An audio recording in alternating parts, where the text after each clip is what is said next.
Olá, bem-vindo de volta, caros amigos aqui do canal, a mais um episódio da Primeira Guerra Mundial. Hoje estamos entrando na sexta semana, mas não se preocupem porque se as coisas continuarem do jeito que estão, pelo andar da carruagem, a guerra vai realmente acabar no Natal, com os alemães vencendo, porque os ingleses estão tremendamente desmotivados, e no episódio de hoje nós vamos ver as dificuldades de coordenação com os ingleses e os franceses, e nós vamos ver as dificuldades que estão ocorrendo em vários dos exércitos hoje.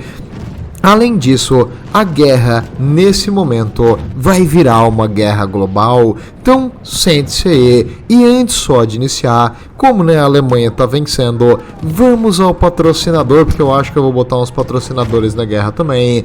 Invista, meu amigo, hoje no Zeppelins Hindenburgo. Zeppelins Hindenburgo, a fábrica que você pode confiar, usando 100% hidrogênio, um gás muito barato e efetivo, além de uma tinta especial com metais pesados que faz ficar a fuselagem ainda mais resistente. Nada pode dar errado. Vem aqui acender o seu cigarro, charutão na verdade, no nosso Zeppelin Hindenburgo. Com certeza é uma oferta quente. Engraçado. Tudo bem, vamos lá. Semana 6 da Primeira Guerra. Nós paramos na anterior com um avanço alemão na Bélgica e na França, e retomando a Prússia Oriental dos russos, enquanto os russos agora estavam se reposicionando contra os alemães.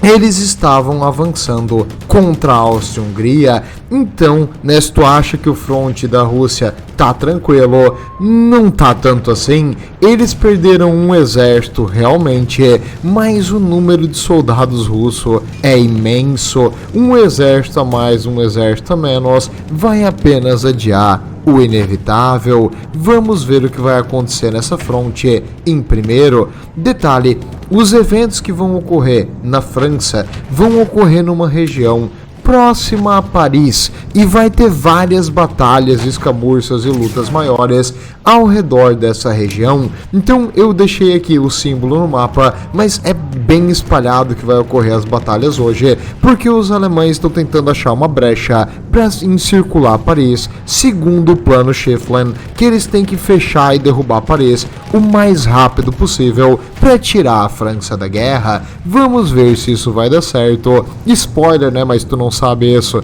há 100 anos depois do negócio. Não vai dar certo. O plano nunca sobrevive ao contato com o inimigo, e vamos continuar para ver como ele falhou. Detalhe, a notícia que está no mundo inteiro hoje, em 1914, é que os alemães, tanto os alemães do norte quanto os do sul, que são os austríacos, estão cometendo atrocidades terríveis, e o mundo inteiro está chocado com o nível de bárbaro contra os civis inocentes e, no caso, a repressão brutal contra qualquer tipo de... Esquece, imagino que tu tá ajudando o inimigo, eles vão matar a tua família inteira. É um negócio absurdo, e isso aí vai pegar muito mal para a Alemanha, e talvez vai morder eles mais para frente. Apenas saiba que o mundo inteiro tá chocado com os horrores dos alemães nessa guerra. Bem, vamos agora para a fronte leste. Na fronte leste, o que está ocorrendo? A Rússia perdeu um exército, sim, 150 mil soldados. Não é troco de pão, isso vai ser difícil para repor. Ainda mais que eles estavam muito bem equipados com artilharia e metralhadoras. Então agora os russos vão ter que ficar um pouco na defensiva contra a parte norte da Alemanha. Porém, contra os seus aliados no sul, os austro-hungrios, esses aí, os austríacos no caso, porque se fala austríacos, mas os austríacos do reino da Áustria-Hungria, eles estão em desvantagem. Eles não sabem disso, né? Porque eles não têm uma cartilha de quantos russos tem do outro lado. Hoje a gente sabe, os austríacos possuíam em torno de 500 mil de soldados, 500 mil homens, para defender toda a fronteira contra a Rússia. O território que ficava ali à fronteira é onde hoje é a Ucrânia, um local imenso, vastas planícies. Cara, eles vão precisar de mais gente que isso. Enquanto isso, a Rússia tinha 750 mil soldados na fronte contra eles, então os russos, logicamente, têm uma vantagem numérica. Lembrando que no plano alemão original, tanto a Áustria-Hungria quanto a Alemanha deveriam defender o melhor possível contra a Rússia. Porém, o Conrado, né, o chefe maior do exército da Áustria, ele mandou mais tropa para a Sérvia do que contra a Rússia. Então esse gênio militar não seguiu o plano e novamente o plano morreu em contato com o inimigo. E os russos contra os austríacos não têm a vantagem só numérica, diferente de várias outras guerras da história. Aqui eles têm as armas também. Os desgraçados têm uma artilharia muito boa e eles têm muita metralhadora. Então, comparado com o exército da Áustria, eles estão melhor equipados com armas pesadas e metralhadoras automáticas que vão causar devastação com as linhas de... Porque como é que a infantaria avança aqui? Eles avançam correndo na direção do inimigo e tu tem uma metralhadora contra um bando de idiota correndo na tua direção com um mosquete. Mosquete não, né? Já era um rifle. Então com um rifle de tiro único, tu tem uma certa vantagem. Então, os russos aqui se divertiram. E apesar de os russos ter vantagem numérica e estar bem equipados, a Áustria-Hungria conseguiu 2 pequenas vitórias no começo da guerra, 2 pequenas lutas. Eles venceram e ocuparam um pouquinho de território dentro da Rússia. E isso aí deu pro Conrado uma ideia. Os russos tão fracos, eu vou atacar os russos. Que demorou para eles chegar, mas quando eles chegaram, não vai dar certo atacar os russos. O nosso grande Conrado von Hossendorf, aqui uma foto dele com os outros puxa-saco, que provavelmente estão dizendo para ele: Conrado, você é um gênio, você faz tudo certo, vai lá Conrado, vai dar certo. Ele decidiu fazer um plano que deixaria os russos avançar e, assim como ocorreu na Alemanha há pouco tempo atrás, encircular o exército russo avançando. A lógica dele era o seguinte: eles vão fingir uma retirada na parte mais do sul da linha e, quando as tropas recuarem, elas vão defender mais internamente dentro da Áustria-Hungria, e aí as tropas que estão no norte vão circular, fechando o bolsão, fazendo um ataque direto contra as tropas russas que eles não iam esperar e quebrar os russos de uma vez. Era um plano genial. De 2 pontos, os russos vêm, tu contra-ataca atrás deles, tu cerca eles, vitória, glória, eu sou o cara fodão. E o Conrado, né, só sabe fazer um plano até 2 pontos, então esse aqui era a tática dele. Ele simplesmente iria fingir uma retirada, os russos iriam se estender e ele iria contra-atacar onde os russos não esperariam.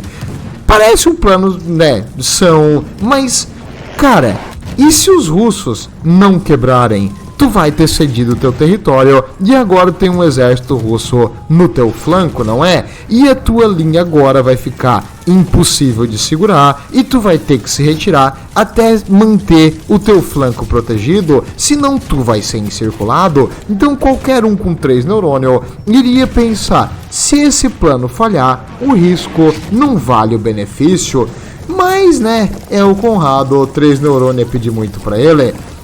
O que aconteceu? Os russos avançaram no sul e quando eles tentaram o contra-ataque contra os russos, os russos estavam em número muito maior que eles, e apesar de quebrar os russos inicialmente, mais e mais e mais reforços russos chegaram e eles empurraram eles de volta. Agora, cedendo o território do sul, os russos atropelaram as linhas de defesa e eles precisariam se retirar sob o risco de eles mesmos ficarem circulados. Por quê?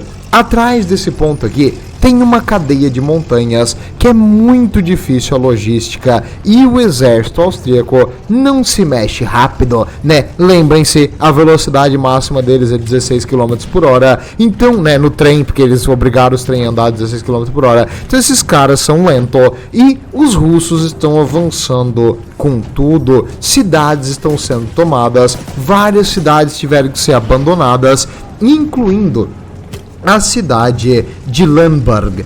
Quando eu vi Lemberg, eu pensei, ué, que cidade que é Lemberg? Eu não conheço isso aí.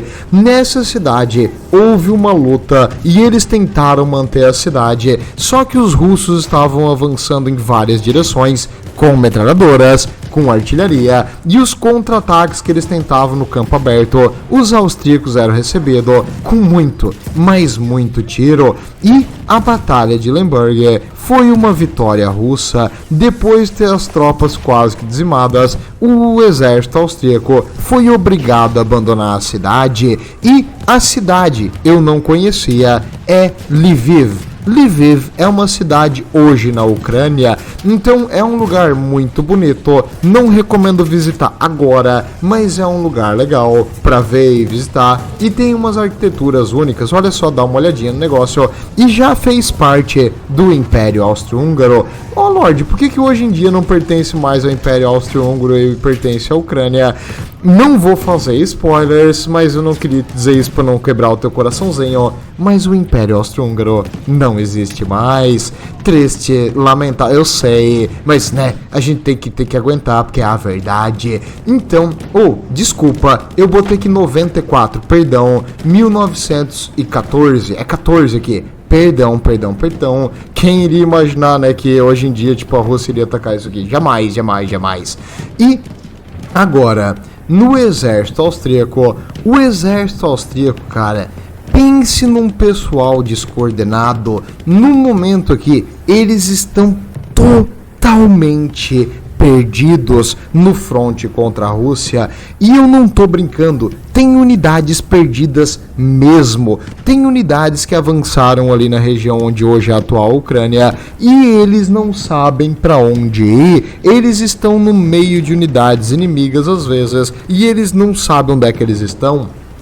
Lembrando, não tem GPS na cidade, nessa tempo aqui, não tem tipo celular, eles estão baseando em mapas e essa região é tudo meio que parecido, é um monte de fazenda e um monte de tipo, não sei se você já viu os Pampas no Rio Grande do Sul, pradarias que são enormes mesmo, planície com capim e tipo umas montanhas aqui e ali, mas é umas planícies gigantescas com tipo mato, não tem cidade, não tem rua, não tem nada aqui nessa época. Então, tirando ali ao redor de Lviv, eles não tinham muita coordenação e algumas unidades se perderam, além, né, dessa falha total na colocação do exército.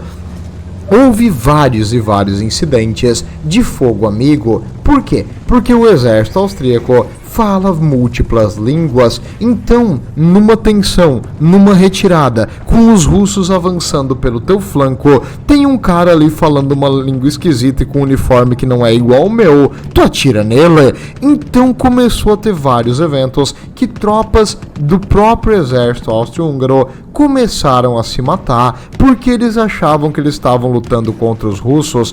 Isso é uma confusão que acontece quando o pessoal tá ali, tipo, né, desesperado e, tipo, tenso numa batalha e não sabendo aonde o inimigo está exatamente. Isso aí ocorreu várias vezes. O exército austríaco estava se desfazendo e, além disso, a questão de equipamento, os russos demonstraram uma superioridade muito grande em artilharia e metralhadoras, então eles não tinham a mesma capacidade de defender o avanço russo que os russos tinham para defender o deles. As peças de artilharia deles espalhadas nesse espaço imenso ficaram concentradas ao redor de Lviv, por isso eles tentaram defender ali, mas falharam brutalmente, falhou muito, foi moleque, sai daí. E agora o exército austríaco quebrado está fugindo para onde?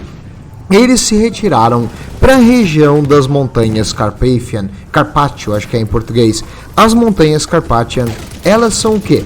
São duas cordilheiras de montanha, mas essa aqui é a principal. Ela fica na região onde hoje é a atual Eslováquia, República Tcheca, Polônia, Romênia e Ucrânia, e elas são montanhas altíssimas. Esse local dá uma defesa boa e, como é um terreno elevado, permite a um exército defensivo ficar numa posição de vantagem, que tu consegue ver o teu inimigo chegando e tu sabe onde ele tá vindo, além de melhorar, né, porque tu tá numa posição mais alta, então teoricamente tem mais alcance da tua artilharia.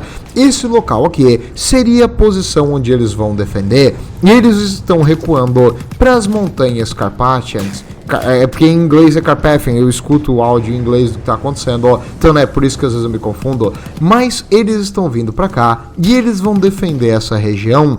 Peraí, Lorde, então toda a região que está pro outro lado, eles vão simplesmente abandonar para os russos? Eles vão fazer uma retirada e algumas posições vão tentar se defender e ter algumas batalhas aqui e ali, mas em geral sim, eles vão se retirar para uma posição que daria para segurar. Então foi uma falha total do plano, e agora eles estão indo pro plano de desespero, de defender nas montanhas a onda de russo que está vindo contra eles. Já no fronte oeste, está acontecendo uma coisa parecida, só que com os aliados. Os franceses e os ingleses estão se retirando desesperadamente. Por quê? A retirada estratégica contra o avanço alemão, porque toda vez que eles paravam para tentar lutar contra os alemães perto da fronteira, os alemães mostravam uma superioridade imensa em artilharia pesada, e o exército deles ou era dizimado ou tinha que se retirar do alcance da artilharia. Então eles começaram a se retirar cada vez mais, depois de vários exércitos franceses caírem, além de que fortalezas estáticas, como na Bélgica, mostraram-se inúteis, porque qualquer coisa que estava ali parada era apenas tipo um matadouro, tu ia ficar ali segurando a artilharia até que finalmente uma bala te matasse, então não ia adiantar defender fortaleza, eles precisariam de uma posição melhor, e eles foram se retirando, o exército francês, quebrado depois de uma ofensiva desastrosa contra o avanço alemão, ele estava se retirando muito rápido, né? Porque, tu sabe, os franceses são treinados para isso. E o John French, que apesar do nome, ele é o general inglês em campo aqui. E ele falou o seguinte: os franceses são um tipo de gente que eu não quero mais lutar com. E ele decidiu, é sério, é a frase dele, ele simplesmente não queria mais lutar com os franceses, e ele decidiu se retirar, e ele se retirou. O plano dele era ir até o Oceano Atlântico, mas devido a ordens de não se retirar desesperadamente, ele decidiu ir retirando as tropas dele para Paris. Eles foram ficando ao redor de Paris e os ingleses vão se retirar para aquela direção, e os franceses estão tentando defender as cidades principais mais à frente de Paris, mas as tropas deles sofreram uma batida feia contra os alemães. E na Bélgica, a última fortaleza bélgica vai cair a única fortaleza belga, né, vai cair esse mês. Então, as fortalezas, que foi um investimento de milhões, um tempo absurdo gasto fazendo essas coisas, se provaram inúteis. As fortalezas realmente não defenderam nada. E tu imagina, depois dessa lição de guerra, nenhum idiota vai novamente ficar fazendo defesas e gastar milhões com fortalezas fixas. Espero que isso aí tenha servido de lição para todos os envolvidos aqui e quem tá vendo meu canal, que fortalezas fixas caríssimas não servem para nada a não ser como alvo e caixões para quem tá dentro defendendo. Então fica a dica, essas fortalezas hoje não adianta mais. E a retirada, Lorde, foi caótica? Incrivelmente não mais. Por quê? Dentro da França, eles tinham acesso a estradas boas, acesso a animais e carroças e carruagens e carros. Lorde, tinha carro, eu quero saber de carro, eu gosto de dirigir.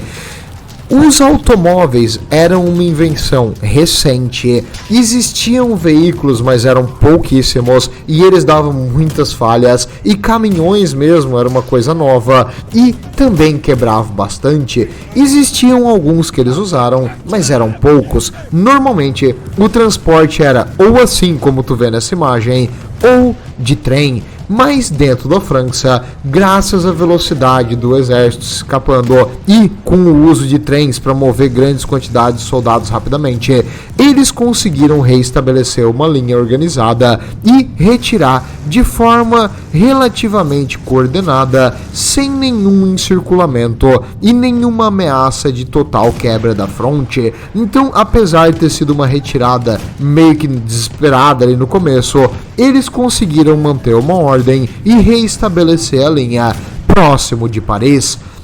E na França, eles tinham uma vantagem imensa. As linhas férreas da França eram ótimas para a época. Isso permitiu trazer reforços de outros pontos e defender aonde eles imaginavam que o avanço alemão ia vir e retirar os soldados feridos e levar eles para locais seguros. Então tudo isso ajudou muito. Graças aos trens, eles conseguiram manobrar e recolocar as tropas. Os trens mostraram ser uma das melhores e mais efetivas ferramentas de logística nessa guerra. Então quem consegue transportar tropas rápido, reposicionar conforme a necessidade e ser adaptativo, ganha. Fica a dica, se você é do exército aí e tá vendo isso aqui, o segredo pra guerra é tu se adaptar à situação. Para isso, tu precisa ter soldados onde tu precisa ter eles, então mover eles de forma rápida é essencial. Além disso também, uma coisa que é uma boa vantagem aqui dentro da França é a comunicação. Dentro da França havia linhas de telégrafo, linhas de rádio e antenas de rádio, permitindo a comunicação mais rápida entre os comandos centrais e os exércitos no fronte, e também permitir, essa parte caiu, a gente precisa mandar reforço para lá, então pega os soldados da reserva e manda para esse ponto, aonde obviamente os alemães vão vir. Então eles sabiam aonde os alemães viriam, porque eles tinham uma melhor comunicação e melhor transporte, e isso ajudou muito a estabelecer a defesa que a gente vai ver nessa semana. Enquanto os alemães vinham logo atrás, a pé, as tropas alemãs estavam marchando na velocidade que seus pés conseguiam carregar elas, e os franceses iam de trem ou a cavalo, então os franceses estavam bem mais rápidos e os alemães dessa vez perderam a mobilidade. Eles tinham que avançar também contra uma retaguarda, uma vanguarda, como os ingleses chamam, de soldados que ficavam para trás para tentar ganhar tempo, como nós vimos na batalha anterior, onde um comandante inglês ganhou 12 horas para seus soldados. Várias escabúrcias em múltiplos pontos ocorriam, então os alemães não podiam simplesmente marchar em formação sem saber o que estava acontecendo, e eles tinham que limpar floresta por floresta, vilarejo por vilarejo, cidadezinha por cidadezinha, e garantir que não fosse uma emboscada, e de vez em quando era, e alguns deles morriam no combate, aumentando ao atrito da situação, e até eles limpar o inimigo do seu lugar ou fazer ele se retirar, eles perdiam tempo, e tempo nesse momento é essencial. E agora, vamos falar da logística alemã, porque como eu disse, eles estão vindo a pé. Claro, eles têm caminhões, Lorde. O exército alemão, nesse começo da guerra, incrivelmente era um dos mais bem equipados, com veículos automóveis. Porém, o caminhão nessa época aqui era uma bosta. Então, praticamente todos os caminhões que eles usaram quebraram, e teve alguns milhares de caminhões, alguns 2, 3 mil caminhões jogados fora, porque eles simplesmente quebraram com a demanda que o exército pedia deles: mais artilharia, mais munição, vamos tentar botar esse canhão pesado em cima. O caminhão e quebrava o motor, e fundia o motor, e o caminhão rodando ali sem parar, cara, fundia o motor direto, essa porcaria, quebrava a marcha, era ruim, estourava pneu. E agora, onde é que tem outro pneu? Não sei, não existe borracharia nessa época, não tinha carro nessa época. Tem que mandar um pedido para Berlim para vir mais um pneu de Berlim. Caramba, os caminhões aqui, bucha. E o exército alemão tá usando muito cavalo, muito mesmo. Mas por que eles não usam trem, Lorde? Simples, porque as forças que se retiravam sabotavam os trilhos. Os belgas, principalmente, destruíram várias pontes e várias das suas ferrovias, sabotando a comunicação do trem. Destruindo a comunicação do trem, os alemães vão perder semanas para reparar os trens. Isso vai atrasar a munição para a linha de frente, isso vai atrasar reforços para a linha de frente, isso vai atrasar que feridos sejam tratados e vai atrasar que novas tropas sejam mandadas para reforçar onde precisa. Então, sabotar os trilhos, super efetivo. E os alemães vão levar meses até voltar a uma logística decente na linha de frente. Enquanto isso, centenas de cavalos estão morrendo todo santo dia. Lamento que, como eu disse, imagens feias na guerra. Sim, nossa, Lorde, os cavalos estão morrendo, mas porque eles estão levando tiro? Não, eles estão morrendo de exaustão. Eles estão morrendo porque eles estão andando há dias sem comida direito. Os cavalos estão sendo puxados ao seu limite. O exército alemão tem que pegar Paris rápido, e esse pegar Paris rápido tá demandando ao máximo. Se o motor do caminhão quebra, o cavalo puxando aquela maldita peça de artilharia por horas e horas e horas e horas também vai quebrar. E os animais, infelizmente, começaram a morrer em grande quantidade. Triste, mas o cavalo sempre lutou as guerras junto com o ser humano, e o cachorro é que ganha o negócio de nosso melhor amigo. Palhaçada. Então, não só seres humanos vão sofrer as baixas disso aqui, os animais também. Talvez um dia eu faça um especial sobre os animais usados da guerra, mas vamos ver isso mais pra frente.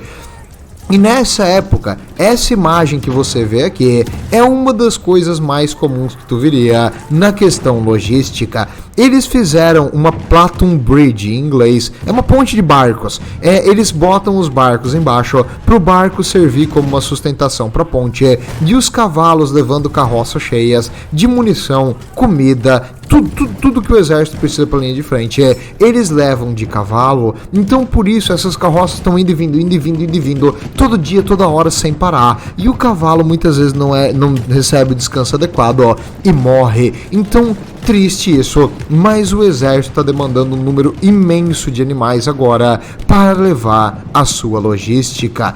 E o plano inicial, Schieffelin, era que as tropas alemãs avançassem pelo norte, derrubando ali as defesas francesas e encirculando Paris por trás.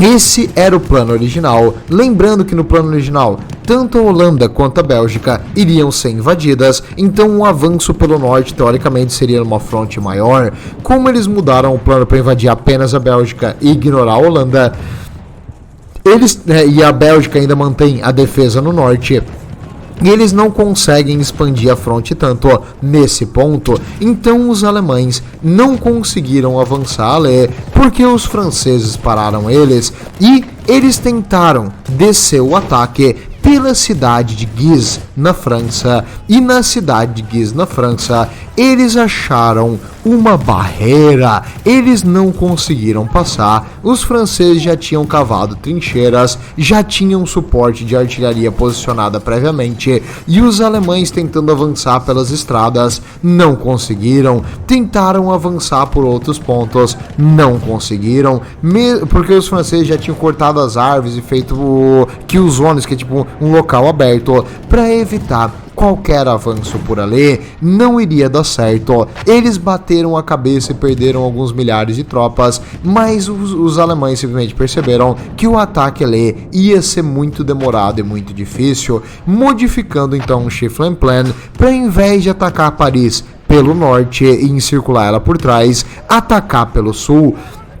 Eles optaram então por mudar a dinâmica de avanço, só que ali eles encontraram as tropas inglesas que haviam se retirado e estavam lutando meio que isoladas das francesas nesse momento, seguraram a ponta e os alemães já tinham perdido muito contra eles, agora exaustos, com pouca munição e com o suporte de artilharia demorando para chegar por causa das falhas da logística, eles acabaram não conseguindo quebrar os ingleses e eles não conseguiram mais avançar. Eles estavam próximos de Paris, mas não dentro de Paris, o que não deu certo e o plano Schieffelin falhou, porque os franceses e os ingleses, apesar de não gostar muito um do outro e não estar coordenando muita defesa aqui junto, utilizaram a logística dentro da França para conseguir estabelecer uma linha de defesa em uma posição vantajosa e os alemães tentando rushar o mais rápido possível,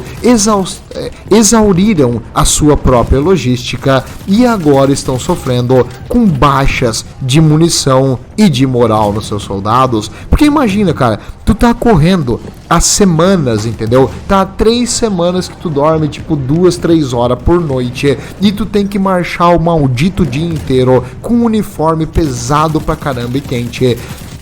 De vez em quando tu tem que parar porque tem um tiroteio e aí o teu amigo ali leva um tiro na perna e ele tem que voltar pro hospital e não tem hospital, então tu sabe que eles ou vão cortar a perna dele ou ele vai morrer de gangrena. Então tipo, cara, a tua moral tá lá embaixo também e os soldados aqui na linha de frente, como dizia aquele ditado antigo, pobre infantaria, os mendigos, a infantaria vai sofrer muito. E quem foi o responsável por manter o exército francês na linha? Esse cara aqui, como eu digo, quando tem crédito merece ser recebido. O Charles Lanzerac era o responsável por manter essa defesa francesa e ele conseguiu coordenar a recolocação das tropas e a manutenção das linhas. Quando ele recebeu o comando ali, o alto comando francês mandou ele contra-atacar os alemães. Eles estão exaustos, eles estão sem apoio de artilharia pesada, é o momento, ataque agora. Ele falou, não. Eles falaram, vai atacar sim. Ele repetiu, não. E ele simplesmente não atacou. A desculpa dele é que ele queria atacar com apoio de artilharia, numa posição vantajosa e com visibilidade máxima. Ele não iria avançar loucamente contra os alemães e tomar baixas desnecessárias, então ele estabeleceu umas linhas defensivas ótimas, mantendo os alemães batendo a cabeça contra uma pedra e não conseguindo quebrar. Além do que, ele usou a artilharia dele, em vez de para ofensivas, ele estabeleceu nas linhas defensivas, então os alemães agora tinham que receber tiro de artilharia altamente explosiva, que detonava em fragmentos. Então, se esconder na floresta, desgraçado, toma, pum. Era difícil sobreviver a essas coisas, então os alemães quebraram ataque após ataque, não conseguindo penetrar as defesas francesas, e aqui eles estão lutando pela sua pátria. A Paris está logo ali, a história nunca nos perdoará se nós deixarmos a linha quebrar. Então, pela França, pela Creative Technologie, defenda que. Muito bom, parabéns Charles Lanzerac por manter a defesa. Porém, os contemporâneos dele não gostavam muito dele. Eles acharam que ele era um bunda mole, muito tímido, Que na época chamar alguém de tímido e cauteloso é hoje chamar o cara de bunda mole. É a mesma coisa. Na época ofensas eram coisas pequenas, sabe? Não tinham feito internet ainda. Então, hoje, pra nós seria uma coisa bem maior, mas eles não gostavam dele porque eles acharam que ele perdeu a oportunidade. Nesse momento que os alemães estavam exaustos, eles achavam que um contra-ataque podia puxar puxar os alemães de volta para a Alemanha? Eu acho que não, né? Assim, tipo, visto que toda vez que a França tentou atacar eles foram dizimados, eu acho que ele tava certo, mas, né, quem sou eu na fila do pão? E aqui, o comandante inglês, que é o John French, né? Ignora que o nome dele é French, ele é inglês. Ele não gostava desse cara. Ele também achava que ele era um fraco, que ele se retirou de posições que ele poderia ter se defendido para tentar defender na posição ótima e poupar os seus homens em troca de território. Não sei, né, o que vocês acham aí. Quem é que está certo nesse negócio? O Charles Lanzarek optando por defender. Ele acabou, depois dos eventos aqui, sendo demitido do exército francês. Não totalmente, ele ainda vai precisar só que não comandar, porque eles acham que ele é muito cauteloso, né? Isso é o oficial de dizer que tipo tu é um fracassado covarde, então fora você. Mas se não fosse por ele, Paris caía. Então, né, eu acho que eles trataram ele meio mal e que a posição defensiva dele era o certo a fazer para poupar soldados depois das baixas que a França teve, porque a França tem que recuperar o exército antes de pensar numa ofensiva. E os ingleses, né, o John French, não, que está comandando aqui como general de todas as tropas expedicionárias, não quer mais colaborar com os franceses e ele estava pensando que quando a Bélgica cair, a França não vai ter condições de segurar a linha inteira e eles vão quebrar. Então ele optou por retirar todos os seus soldados para o mar. Ele fez um plano de retirada de Paris para em direção ao Oceano Atlântico, onde eles iriam se retirar da França. No momento que ele estava planejando essa retirada da França e deixar os franceses e os alemães se matar, o Lord Kitchener, o comandante, esse cara é o líder do exército inglês nesse momento. Ele é o secretário de guerra da Inglaterra.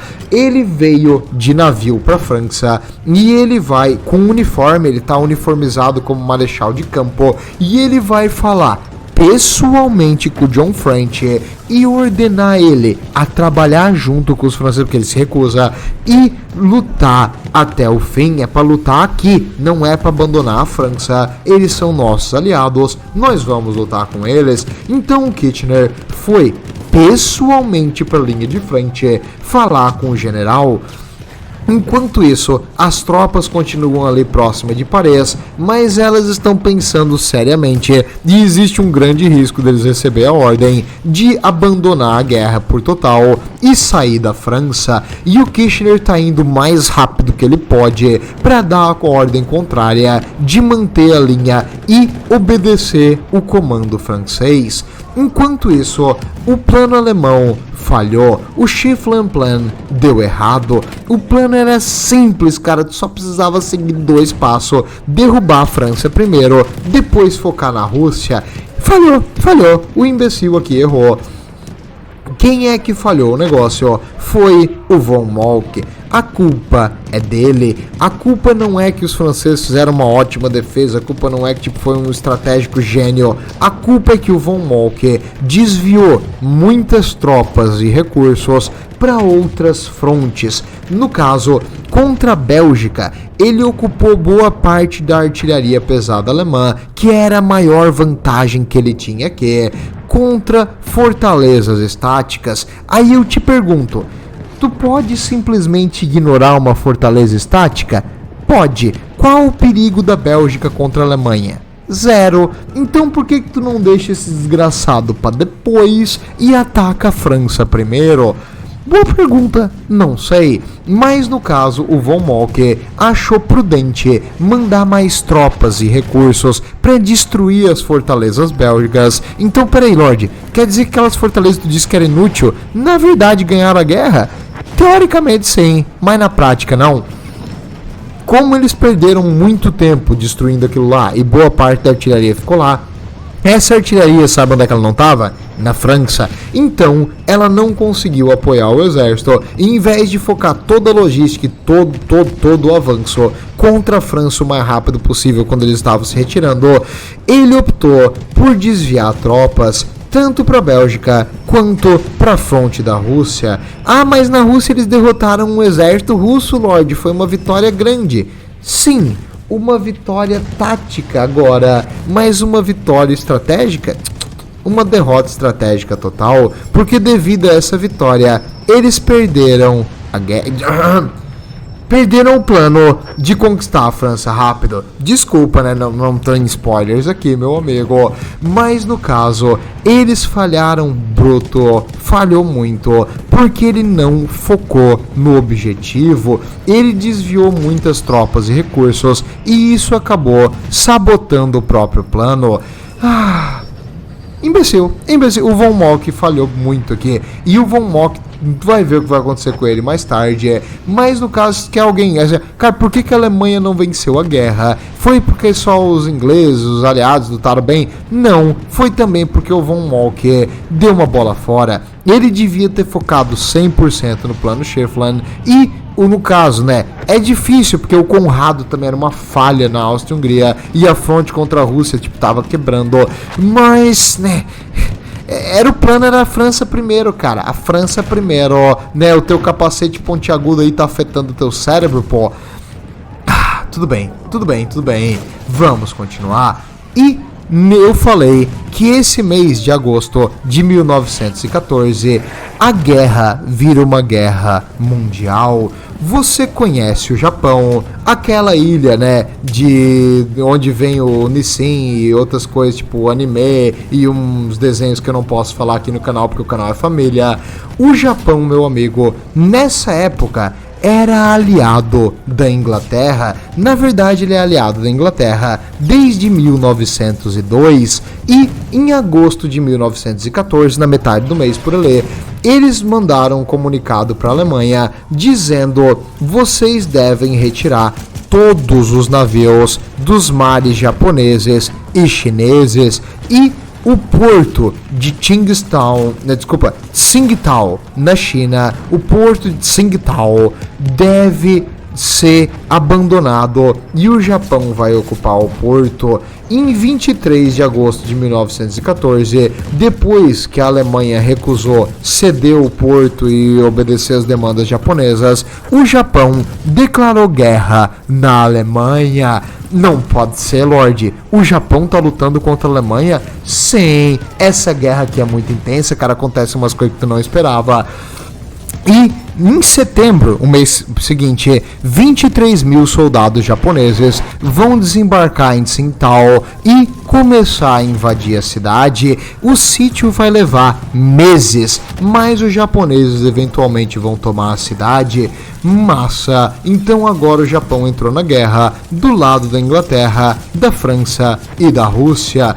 E tem uma imagem aqui que eu achei muito interessante dessa batalha, tipo aquelas imagens em arte japonesa dos alemães lutando contra os japoneses. Então, massa, uma imagenzinha legal dessa batalha. E se você quer saber aonde caramba que fica Tsingtao, Lorde, eu não conheço nada além da minha cidade aqui no Brasil, não se preocupe, eu dei uma pesquisadinha no Google Maps, porque eu também não sei onde é que é, e a cidade, ali, acho que o nosso nome em português é Qingdao, e essa cidade fica ali no norte da China. Essa cidade, ela é famosíssima na China por uma bebida, e essa bebida é interessante porque na propaganda deles, ela é uma bebida alcoólica, no caso fermentada, tipo uma cerveja, e ela é feita com uma parceria entre chineses e alemãos. Então no caso as primeiras, né, breweries, que seria um negócio de fermentação, como é que se fala? Eu não lembro, porque eu não bebo, não me interesso com isso. Mas as primeiras coisas de fermentação ali eram os alemães que trouxeram. E aí, tipo, aquilo cresceu. E hoje é uma companhia, tipo, chinesa com tecnologia alemã. Então, um negócio interessante. Detalhe também, a drenagem ali, tipo, de água e esgoto da cidade, ainda tem um pedaço dela que foi feito pelos alemães quando eles ocuparam esse lugar e fizeram um porto de comércio com a China. Então, interessante, né? Quanto mais você sabe. E a guerra também tá ficando mundial. Não só o Japão, mas a Nova Zelândia, uma colônia inglesa, invadiu no mês de agosto, no dia 29, a estação de rádio da Ilha do Samoa, onde era uma colônia alemã. Então, a Ilha do Samoa pertencia à Alemanha e agora se rendeu sem guerra. Togo, na África, se rendeu em 26 de agosto de 1914 e em Heligoland. O que é Heligoland? Heligoland é uma ilha que fica ali na costa da Alemanha e que serve como base para a marinha alemã. E nessa época, cara, existia um medo na Inglaterra que os alemães pudessem mandar algumas divisões e tentar evitar a marinha inglesa e invadir as terras, as home countries ali, a terra inglesa. E com isso, a marinha inglesa estava em alto alerta. Eles, atacando Heligoland, afundaram 3 cruzadores alemães. Então foi a primeira batalha naval de verdade, assim, tipo navio contra navio, e os ingleses não perderam nenhum navio e afundaram 3 cruzadores alemães,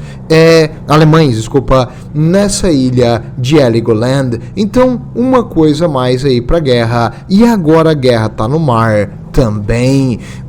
Isso aí vai dar muita treta. Mas, meus amigos, é isso que aconteceu nessa sexta semana. Esse mês foi bem intenso, com a guerra se tornando mundial e as forças invadindo por tudo quanto é lado. Os russos invadindo a Áustria, os alemães reconquistando parte do seu país e invadindo a França com toda velocidade, mas a sua logística não conseguindo acompanhar a linha de frente, enquanto os ingleses e os franceses tiveram suas divergências e não estavam trabalhando junto, mas agora eles vão ser obrigados a trabalhar em coordenação.